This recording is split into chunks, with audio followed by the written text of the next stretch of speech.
کام کر رہے ہو, اللہ کہتے ہیں اس میں اچھے بن کے دکھا دو تو اللہ مان لے گا کہ آپ کیا ہو, اللہ کی عبادت کرنے والے, اللہ کی غلامی کرنے والے. بس جلدی سے بات کو آپ لوگ جتنے چاہیں پھر بعد میں سوالات پوچھ لیں, بیان کو میں جلدی سے سمیٹ کے ختم کرتا ہوں. ٹو دا پوائنٹ بات ہو نا, مختصر ہو, وہ تو زیادہ اچھی طرح دماغ میں بیٹھتی ہے. تو لِيَبْلُوَكُمْ أَيُّكُمْ أَحْسَنُ عَمَلًا, اللہ دیکھنا چاہتے ہیں تم میں اچھا عمل کون کرتا ہے. اب اچھے عمل میں سچ بولنا اچھا عمل ہے, جھوٹ بولنا اچھا عمل نہیں ہے.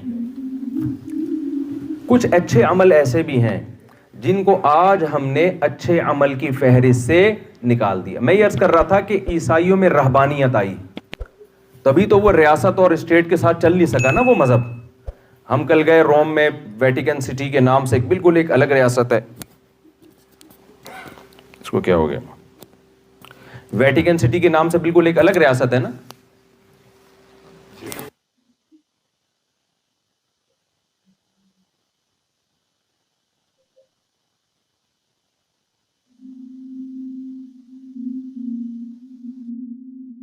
وہ سائنس اور ٹیکنالوجی کے ساتھ چل نہیں سکا, وہ مادی دنیا کے ساتھ شانہ بشانہ چل نہیں سکا. لیکن آپ کو پتا ہے اسلام جب دنیا میں آیا اسی کے بعد سائنسی ترقی کو عروج ملا ہے. میں نے گورو کی کتاب پڑھی ہے جس میں انہوں نے اعتراف کیا کہ اگر مسلم سائنسدان نہ ہوتے تو آج ہم جس ترقی تک پہنچے ہوئے ہیں نا, ہمیں 500 سال لگتے یہاں پہنچنے میں. اسلام کے آنے کے بعد سائنسی ترقی کم ہونے کے بجائے کیا ہوئی ہے, بڑی ہے. کیوں؟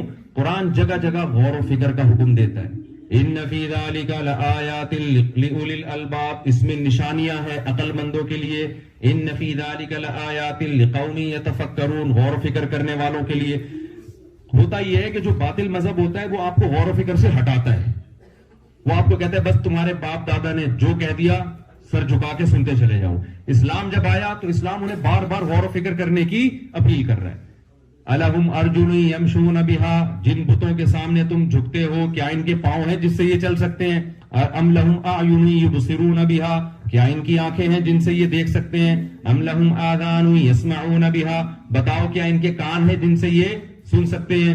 تو کچھ بھی نہیں کر سکتے یہ, تو پھر کیوں ان کو تم خدا بنا کے بیٹھے ہو؟ یہ ساری عقل کو اپیل کرنے والی باتیں ہیں نا, ساری باتیں عقل کو اپیل کرتی ہیں.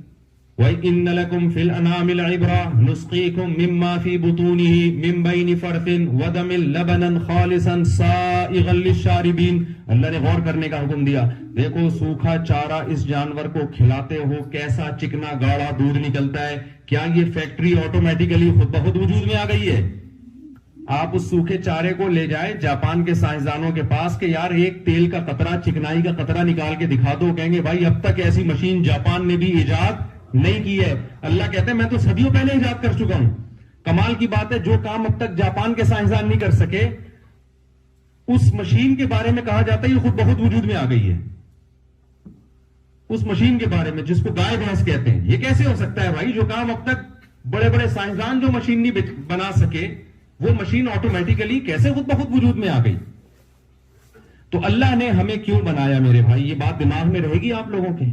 اللہ نے ہمیں اٹلی میں پیسہ کمانے کے لیے پیدا نہیں کیا. یہ ہماری ضرورت ہے, یہ ہمارا مقصد نہیں ہے. کمائیں آپ ضرور, لیکن یہ ہمارا ہدف نہیں ہے. یہ تو بہت بڑے بڑے لوگ آئے, کھا پی کے چلے گئے دنیا سے, ہم بھی چلے جائیں گے, مر جائیں گے. بہت آئے, جب بھی جائے نا قبرستان میں جا کے دیکھا کریں, بہت لوگ آئے اور 50 سال کے بعد ہم میں سے کوئی بھی اوپر بیٹھا ہوا نہیں ہوگا, سارے لیٹے ہوئے ہوں گے. بستر پہ لیٹے ہوئے بھی ہوتے ہیں نا, غنیمت کی بات ہے, زمین کے نیچے لیٹے ہوئے ہوں گے. آپ سمجھ نہیں پا رہے بات کو, میرا خیال ہے آپ بڑے خوشی سے یوں کر رہے ہیں, ماشاءاللہ لیٹے ہوئے ہوں گے, آرام کر رہے ہوں گے. سارے ہم کہاں لیٹے ہوئے ہوں گے؟ زمین کے نیچے. تو تھوڑا سا ہمیں غور و فکر کرنا ہے. دیکھو ہمارے ذمہ 2 کام ہیں. ایک, ہم نے خود بھی دین پہ چلنا ہے, اور میں بار بار کہہ رہا ہوں دین آپ سے دنیا چھڑواتا نہیں ہے. اس دنیا کے اندر رہ کر آپ اپنے عمل کو اچھا کر لو, دھوکہ نہ دو, ملکی قوانین کو فالو کرو, ملکی قوانین کے خلاف نہیں چلو. جب آپ یہاں آئے ہو, آپ نے یہاں کی گورنمنٹ سے ایک ایگریمنٹ کیا ہے تو آپ شرعاً پابند ہیں اس ایگریمنٹ کے. ہمارے نبی صلی اللہ علیہ وسلم نے معاہدوں کی کیسی زبردست پابندی کی ہے. صلح حدیبیہ میں آپ صلی اللہ علیہ وسلم کا مشرکین سے معاہدہ ہوا کہ جو یہاں سے مسلمان ہو کے مشرکین کے پاس جائے گا مشرکین اس کو واپس نہیں کریں گے، لیکن مکہ میں کسی نے اسلام قبول کیا اور پناہ کے لیے مدینہ آیا تو مدینہ والے اسے پکڑ کے مکہ والوں کے حوالے کر دیں گے۔ بظاہر یہ بہت عجیب سی بات ہے یا نہیں ہے؟ لیکن ہمارے نبی نے یہ ایگریمنٹ زبانی کیا، ابھی اس پہ سگنیچر نہیں، زبانی ایگریمنٹ ہو چکا تھا۔ اتنے میں حضرت ابو جندل رضی اللہ تعالیٰ عنہ اسلام قبول کر کے آئے اور حدیبیہ کے موقع پہ نبی سے آ کے ملے۔ ان پہ بڑا ظلم ہو رہا تھا مشرکین کی طرف سے، یہ بات خوب سمجھنے کی ہے۔ ہمارے نبی نے کیا کیا؟ ان کو مشرکین کے بولو حوالے کر دیا۔ آپ صلی اللہ علیہ وسلم کے اپنے ساتھی پریشان ہوئے کہ ایک شخص جس پہ مکہ میں ظلم ہو رہا ہے اور وہ اسلام قبول کر کے یہاں آ رہا ہے، آپ کی پناہ میں آ رہے، یا رسول اللہ آپ ان کو کیسے واپس حوالے کر رہے ہیں تاکہ یہ دوبارہ ظلم کریں؟ اور ابھی معاہدے پہ سگنیچر بھی نہیں ہوئے، لیکن زبانی، اصل تو زبانی معاہدہ ہے نا، جب وہ ہو گیا تو ہو گیا۔ مسلمان کی تو کہتے ہیں نا زبان ایک ہوتی ہے۔ لیکن کیا بہترین مثال محمد صلی اللہ علیہ وسلم نے قائم کی ہے کہ معاہدے کو پورا کرنا ہے، چاہے ہمارے فیور میں ہو چاہے ہمارے اگینسٹ ہو۔ اپنے ایمان والے ساتھی کو اس وقت کتنا مشکل کام تھا ایمان قبول کرنا، آپ نے پکڑ کے مشرکین کے حوالے کر کے ایک مثال قائم کر دی۔ آپ صلی اللہ علیہ وسلم نے فرمایا لِكُلِّ غَادِرٍ لِوَاءٌ يَوْمَ الْقِيَامَةِ، جو بھی معاہدے کو توڑنے والے لوگ ہیں قیامت کے دن ان کے ہاتھ میں ایک جھنڈا ہوگا، ساری دنیا کو پتا چلے گا یہ شخص غدار ہے، یہ معاہدوں کو توڑنے والا۔ آج دنیا میں جہاں بھی جاؤ بھائی، ہمارے انڈین اور پاکستانی اور بنگلہ دیشی لوگوں کے بارے میں ایک ہی بات ہے زبان پہ، یار دو نمبر ہی بہت ہے۔ آپ لوگ کے علاوہ کی بات کر رہا ہوں میں، یار دو نمبر ہی بہت ہے، جھوٹ بہت ہے، جعلی حملے کروا کے آئے ہوئے ہیں، جھوٹ بہت ہے، سلپ ہو جاتے ہیں، ویزا 2 مہینے کا تھا 3 مہینے کا 6 ہمارے شیخ حضرت مفتی رشید احمد صاحب رحمہ اللہ تعالی سعودی عرب گئے، 15 دن کا ویزا تھا ان کا۔ وہاں جو میزبان تھے انہوں نے کہا حضرت میں جب 14 دن ہو گئے نا تو انہوں نے کہا حضرت میں آپ کا ویزا بڑھوا دیتا ہوں 8-10 دن کے لیے۔ حضرت نے فرمایا 15 دن میں جتنے گھنٹے بنتے ہیں نا ان گھنٹوں کے مکمل ہونے سے پہلے اگر ویزا بڑھوا دیا تو ٹھیک ہے، ورنہ 1 سیکنڈ بھی میں غیر قانونی طور پر یہاں نہیں رہوں گا۔ میں سمجھا پا رہا ہوں اپنی بات؟ 1 سیکنڈ نہیں گزاروں گا۔ مکہ کی سرزمین کی بات ہو رہی ہے، مکہ میں کیوں معاہدہ آپ کا جب ہوا ہے کہ 15 دن تو اس کا مطلب کیا ہے 15 دن۔ اور ہم کتنے بہانے کر لیتے ہیں، کیا ہے ابے ان کے باپ کی زمین ہے، کیا ان کے باپ کا ملک ہے، ایسے بول رہے ہوتے ہیں نا، ابے ان کے باپ ہے ہمارے، ان کے باپ کا ملک ہے کیا، ابے ہر زمین ہماری۔ ہم بچپن میں جا رہے ہوتے تھے نا تو اسکول سے جب نکلتے تھے تو جیسے ہمیں جیب خرچی مل رہی 5 روپے 10 روپے ہمارے نیچے گر جاتے تھے، تو ساتھ والا لڑکا جو کلاس فیلو ہے نا وہ اٹھا کے جیب میں ڈالتا تھا۔ ہم کہتے یار یہ 5 روپے میرے، کہہ رہے مجھے تو اللہ کی زمین سے ملا ہے بھائی۔ تو سنا ہوگا آپ لوگوں نے بھی بچپن میں دیکھا ہوگا نا، وہ کہتا تھا بھائی ہمیں یہ کہاں سے ملا ہے، ہمیں تو بھائی اللہ کی زمین سے ملا ہے، اب لڑ لو اس سے، ظاہر ہے ہر زمین اللہ کی۔ تو یہی ہے وہی ہے کہ ان کے باپ کا ملک ہے بھائی، آپ معاہدوں کے پابند ہو۔ دیکھو ایک بات بیان کر کے بس میں بیان ختم کرتا ہوں۔ رسول اللہ صلی اللہ علیہ وسلم نے جب نبوت کا دعویٰ کیا، آپ صلی اللہ علیہ وسلم عبادت گزار تھے، غار حرا میں کئی سال آپ نے عبادت کی ہے، لیکن جب آپ نے 40 سال کے بعد نبی ہونے کا دعویٰ کیا تو آپ نے اپنے بارے میں یہ نہیں کہا کہ لوگوں تم جانتے ہو میں غار حرا میں کتنی عبادت کرتا ہوں، اللہ کو یاد کرتا ہوں، تم جانتے ہو۔ آپ نے اپنی عبادت کا ریفرنس نہیں دی۔ آپ نے کیا فرمایا؟ میں نے کبھی زندگی میں جھوٹ نہیں بولا اور امانت میں کبھی خیانت نہیں کی، میں صادق بھی ہوں اور امین بھی۔ 40 سال میں تم نے کبھی میری زبان سے جھوٹ کا لفظ نہیں سنا اور امانت میں خیانت۔ کیا مطلب؟ آپ جب تک کیریکٹر میں 1 نمبر نہیں ہوتے، آپ اس وقت تک کسی غیر مسلم کو دعوت دینے کے اہل نہیں ہوتے۔ وہ آپ کی نماز اور عبادت دیکھ کے نہیں آئے گا آپ کی طرف، وہ آپ کے معاملات دیکھ کے آئے گا آپ کی طرف۔ تہجد میں تو 1 گھنٹہ رو رہا ہوتا ہے، صبح اٹھ کے پھر 2 نمبریاں کر رہا ہوتا ہے، تو وہ بھی ضروری ہے عبادت، تہجد، نماز، ذکر، وہ بھی ضروری۔ اللہ کو یاد کرنا تو بہت ضروری ہے، اس کے بغیر تو انسان کے دل میں اللہ کی محبت پیدا نہیں ہوتی، اس کو موٹیویشن ہی نہیں ملتی، وہ تو بہت ضروری ہے۔ لیکن آپ کو اپنا یہاں جو معاملہ ہے نا اللہ سے وہ سیدھا رکھنا پڑے گا. تو میں یہ عرض کر رہا تھا کہ دیکھو یہاں جو لوگ غیر قانونی کام کرتے ہیں, جھوٹ بولتے ہیں, ان کو گورنمنٹ کی طرف سے سزا ملے گی, لیکن قرآن ہمیں کیا کہتا ہے؟ دیکھو قرآن میں 2 نمبری کی سزا بہت سخت بیان کی گئی ہے. اس پر ایک اشکال ہوتا ہے کہ اللہ 2 نمبری اتنی بڑی نہیں ہے جتنی بڑی تو سزا دے رہا ہے. مثال کے طور پر قرآن کیا کہتا ہے؟ وَيْلٌ لِّلْمُطَفِّفِينَ الَّذِينَ إِذَا اكْتَالُوا عَلَى النَّاسِ يَسْتَوْفُونَ. تباہ ہو جائیں وہ لوگ جو اپنا حق لیتے ہیں تو پورا پورا لیتے ہیں, جب حق دینے کی باری آتی ہے تو اس میں ڈنڈی مارتے ہیں. اللہ نے ان کے لیے جہنم کی آگ کی خوشخبریاں سنائی ہیں. الا یظن اولئک انہم مبعوثون. ان کو پتہ نہیں ہے کل انہوں نے اللہ کے سامنے کھڑے ہونا ہے. تو آگے بڑی سخت وعیدیں ہیں. اب سوال پیدا ہوتا ہے بھائی, ایک آدمی نے اگر ناپ تول میں کمی کی ہے, کسی کا حق اپنا حق پورا لیا, دوسرے کا حق تھوڑا دیا, تو اس کی اتنی سی سزا قیامت میں مل جاتی کہ اللہ اس کا پورا حق دلا دیتے سامنے والے کو, حساب برابر ہو جاتا نا. کیا خیال ہے بھائی؟ اسلام میں جو چوری کرتا ہے تو حکومت کو آرڈر ہے کہ اس کا ہاتھ کاٹے. عام آدمی کو اجازت نہیں ہے کہ کسی کا ہاتھ کاٹ دیں آپ جا کے. حکومت کو آرڈر کیا ہے کہ اسلامی حکومت ہو تو حکومت کو آرڈر کیا ہے؟ چور کا ہاتھ کاٹے. سوال پیدا ہوتا ہے کہ اس نے چوری 5,000 کی ہوگی, 10,000 کی ہوگی, اور ہاتھ 5-10 ہزار کا ہے, کروڑوں کا ہے, تو اللہ اس کا کروڑوں کا ہاتھ کیوں کٹوا دیتا ہے؟ اس کا جواب یہ ہے, یا انسان کسی کو قتل کر دے, اس کی دنیا میں سزا کیا ہے کہ قاتل کو پھانسی پہ لٹکایا جائے, اس کو قتل کیا جائے. لیکن قرآن کہہ رہا ہے نا نا نا, یہ تو دنیا کی سزا ہے, آخرت کی سزا ہے ہمیشہ کی آگ, ہمیشہ کی آگ. کیوں؟ وجہ اس کی یہ دیکھو, اسلام میں جب آپ کوئی جرم کرتے ہیں نا تو یہ مخلوق کے ساتھ بھی ناانصافی ہے, لیکن جس خدا نے پیدا کیا اس کے حکم کی بھی نافرمانی ہے. تو آخرت میں جو اتنی بڑی سزا ملتی ہے وہ اس لیے نہیں ملتی کہ آپ نے مخلوق کا دل دکھایا ہے, وہ اس لیے کہ جس نے پیدا کیا تھا آپ نے اس کے حق کو ضائع کیا ہے. تو جو جتنا بڑا حاکم ہوگا اس کی نافرمانی کا وبال بھی اتنا ہی زیادہ ہوگا.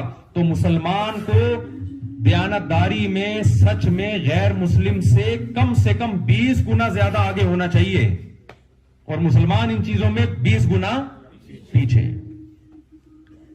تو آج سے زندگی مجھے بھی چاہیے اس اصول کو سامنے رکھ کے گزاروں, اور آپ حضرات کو, کہ ہم دنیا میں کسی ہدف کو لے کر, آپ کو ہم یہ نہیں کہہ رہے کہ آپ چھوڑ چھاڑ دیں دنیا کے سارے کام, وہ تو کرنے ہیں, صحابہ نے کیے. حضرت ابو بکر رضی اللہ تعالیٰ عنہ اور حضرت عثمان کی جو تجارت تھی کروڑوں اربوں روپے کے اثاثے تھے. ہمارے یہاں مدرسے میں کیلکولیشن کی گئی ہے, تحقیق لگائی کسی کے ذمے کہ یہ بڑے بڑے صحابہ جو مالدار تھے نا, ان کے پاس سرمایہ کتنا تھا, تو آج کے دور کے لحاظ سے اربوں روپے سرمایہ بنتا ہے. ہمارے نبی نے کسی صحابی کو نہیں کہا کہ اتنا پیسہ کیوں کما رہے ہو, تو کبھی بھی نہیں کہا, کیونکہ اسلام میں پیسہ کمانا منع ہی نہیں ہے. اگر آپ جائز طریقے سے کما رہے ہیں, اس میں غریبوں کا حق رکھ رہے ہیں, رشتہ داروں کا حق رکھ رہے ہیں, تو اگر آپ جائز طریقے سے کما رہے ہیں تو ڈبل کما لیں. کس نے منع کیا ہے آپ کو؟ سلیمان علیہ السلام اللہ کے پیغمبر تھے یا نہیں تھے؟ ان کی شاہانہ زندگی قرآن نے بیان کی ہے کہ نہیں کی؟ اتنا عالی شان تخت رکھا ہوا تھا, کوئی کہہ سکتا تھا کہ حضرت آپ کو کیا ضرورت تھی اتنا عالی شان تخت رکھنے کی, اور ہیرے جواہرات آپ کے تاج میں جڑے ہوئے ہیں. ہمارے نبی صلی اللہ علیہ وسلم پیوند زدہ کپڑے پہنتے تھے.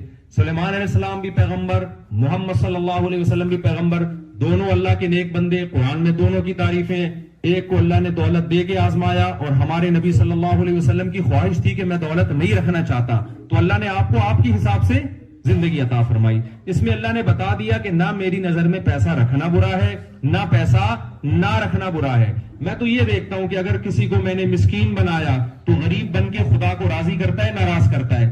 اگر میں نے کسی کو دولت دی ہے تو اس دولت میں اللہ کا حق وہ رکھتا ہے کہ نہیں رکھتا. قارون کو موسیٰ علیہ السلام نے کیا کہا تھا؟ احسن کما احسن اللہ الیک. بہت خزانے تھے نا قارون کے پاس, اس کے چابیاں جانور لے کے چلا کرتے تھے خزانوں کی. موسیٰ علیہ السلام نے قارون کو یہ نہیں کہا تو اتنا پیسہ کیوں کما رہا ہے, جب 2 وقت کی روٹی میں تیرا گزارا ہو سکتا ہے تو کم بہت تو اتنے اونٹوں کی چابیاں لے کے کیوں چلتا ہے, یہ نہیں کہا موسیٰ علیہ السلام نے. موسیٰ علیہ السلام نے اس سے یہ حکم دیا تھا, احسن کما احسن اللہ الیک. جیسے اللہ نے تجھ پر احسان کیا ہے تو اللہ کی مخلوق کا حق بھی ادا کر, تھوڑا غریبوں کا بھی خیال کر لیا کر. تو اللہ کی نظر میں پیسہ کمانا بری چیز نہیں ہے, کمانے کے بعد اللہ کی مخلوق کو بھول جانا یہ برا عمل ہے. سمجھ میں آ رہی ہے بات؟ تو اب زندگی کا ہدف سامنے رکھ کے گزاریں. اور آخری سچی بچی کی آخری بات, آپ کہیں گے آخری کر کے مفتی صاحب کھینچے چلے جا رہے ہیں. دیکھو جب اچھا عمل جو ہے نا اللہ کی محبت کے بغیر نہیں کر سکتا. دیکھو انسان کوئی اچھا کام کرتا ہے یا تو اسے کوئی گورنمنٹ کی طرف سے انعام ملتا ہے یا ماں باپ کی طرف سے یا کوئی بھی اس کو موٹیویٹ کرنے والا ہو, کہیں سے انعام مل رہا ہو. یہ جو کھلاڑی کھیلتے ہیں اور جیتنے کی کوشش کرتے ہیں, اگر کوئی ان کا میچ ہی نہ دیکھے, کہیں خبر بھی نہ آئے, نہ ان کو کوئی انعام ملے, تو یہ محنت کریں گے جیتنے کے لیے؟ بھائی ان کو پتا ہے لاکھوں تماشائی ہوں گے کہ ہمارے چوکے چھکے دیکھیں گے, جیتیں گے تو عزت ملے گی, ہاریں گے تو ذلت ہوگی. تو یہاں سے موٹیویشن مل رہی ہوتی ہے نا. لیکن اللہ کو راضی کرنے کے لیے جو اچھا کام کی موٹیویشن ملتی ہے, جب تک اللہ کی محبت پیدا نہیں ہو انسان کو یہ ترغیب نہیں ملتی. کسی کی محبت میں انسان یا تو کام کرتا ہے یا کسی کے خوف سے کام کرتا ہے. تو اللہ کی محبت پیدا کرنے کے لیے بار بار اللہ کا ذکر کرنا, نماز قائم کرنا بہت ضروری ہے. اگر آپ نماز قائم نہیں کرو گے تو آپ کے دل میں اللہ کی محبت نہیں پیدا ہو سکتی. تو اس کے لیے اللہ نے ہم پر کتنی نمازیں فرض کی ہیں؟ 5 نمازیں. یہ اسلام کا رکن ہے, ریڑھ کی ہڈی ہے. جیسے ریڑھ کی ہڈی کے بغیر کبھی کوئی آدمی آپ نے دیکھا کہ لکڑی لگا کے گھوم رہا ہو بھائی, اسٹینڈ سے اپنے آپ کو فٹ کیا ہو, کبھی دیکھا آپ نے؟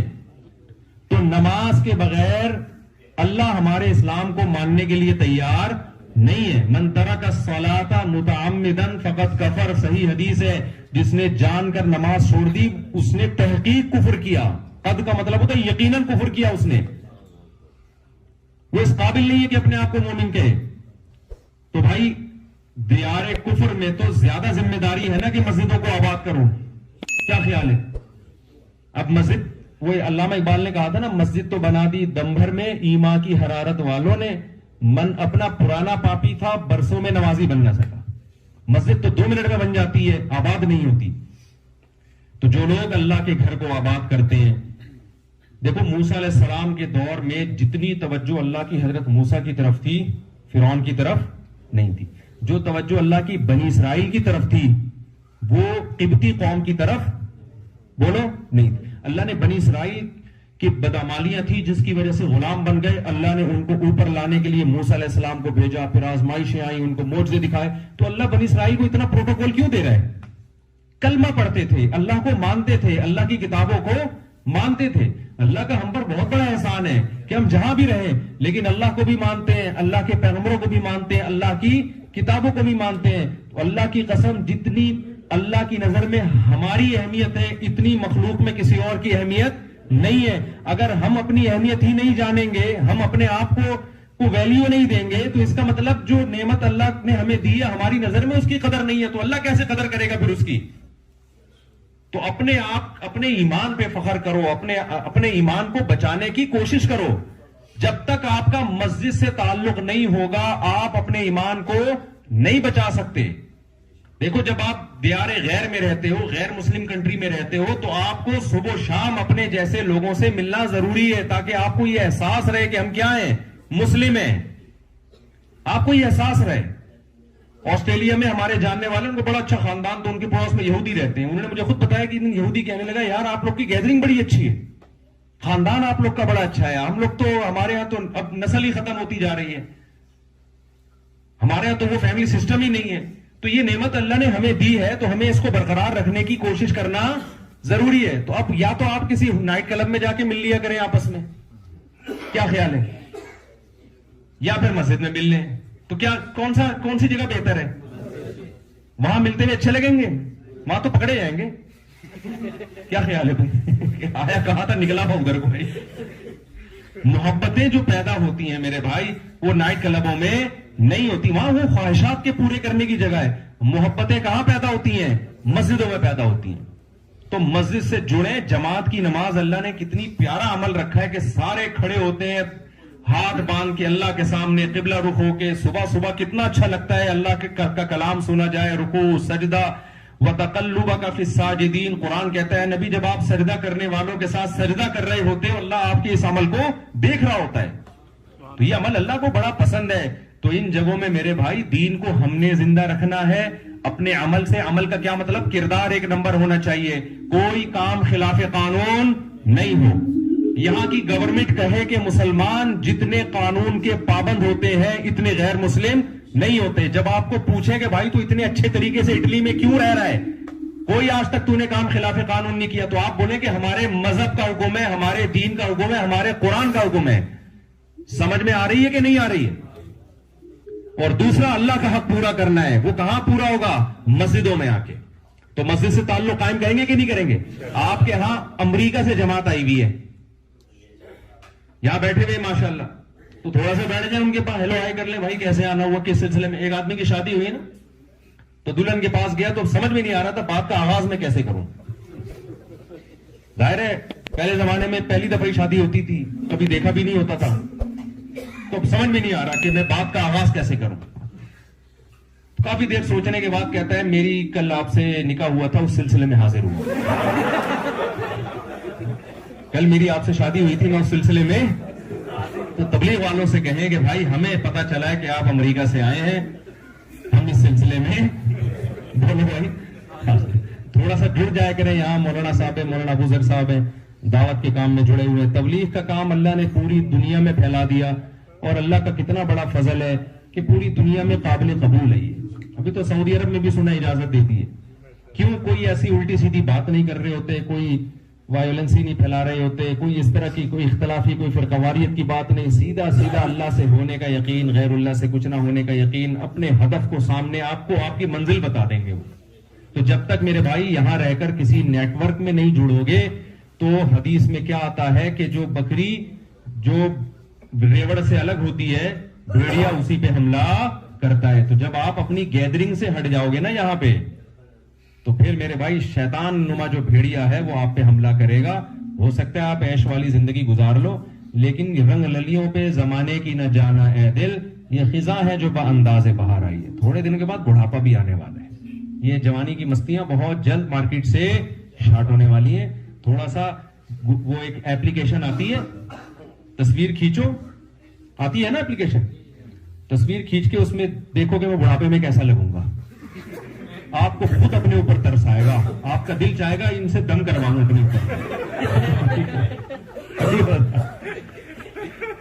اور کسی نے کہا ہے کہ بڑھاپے میں اور جوانی میں کیا فرق ہے. جوانی میں آپ کے پاس حسینوں کے نمبر ہوں گے, بڑھاپے میں حکیموں کے نمبر ہوں گے. تو یہ بہت جلد آنے والا ہے. نبی صلی اللہ علیہ وسلم نے فرمایا 7 آدمی قیامت میں اللہ کے عرش میں ہوں گے.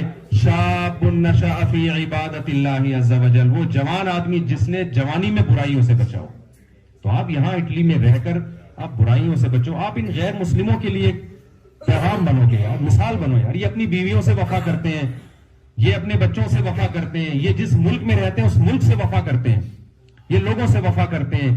یہ آپ ایک میسج بنو گے لوگوں کے سامنے. اور اگر اخپل طریقے سے زندگی گزارتے رہے, بس میرا آفس, میرا دفتر, کسی طرح یہاں 2 نمبری کروں, ادھر سے پیسہ بچا لوں, ادھر سے بچا لوں. ہمارے یہاں تو ٹریول ایجنٹ اتنا پیسہ کھا کے نا لوگوں کو جھوٹ موٹ کے, وہ میں اکثر لطیفہ سناتا ہوں, آپ لوگوں نے شاید نہیں سنا ہو. ٹریول ایجنٹ بھی بھیجتے ہیں نا دوسرے ملکوں میں غیر قانونی. تو وہ ہمارے ہاں جو ہے نا, پہلے دبئی جانے کا بڑا ٹرینڈ تھا, مسقط, دبئی, قطر. تو وہ کیا کرتے تھے, کراچی کے سمندر پہ ٹریول ایجنٹ پیسے لے کے نا کشتی میں بٹھا کے گھما پھرا کے لا کے گوادر پہ اتار دیتا تھا. اب ایسا ہی ہوتا تھا نا کہ سمندر میں جانے کے بعد کیا پتا چلتا ہے کون کدھر جا رہا ہے. تو ایسے کسی ٹریول ایجنٹ نے پیسے لیے تھے, چل بھائی تجھے میں مسقط پہنچاتا ہوں, وہاں گھما پھرا کے سمندر میں بیچ میں لا کے گوادر پہ اتار کے ریگستان میں بولا بھائی خود تلاش کرا کے. اب وہ بیچارہ پریشان نہ کہ یار مسقط کدھر ہے. تو اسے ریگستان میں ایک بندہ ملا, کہنے لگا یار مسقط کا پتہ بتا دو. کہ کہتا ہے پتہ نہیں, میں تو خود قطر میں گھوم رہا ہوں.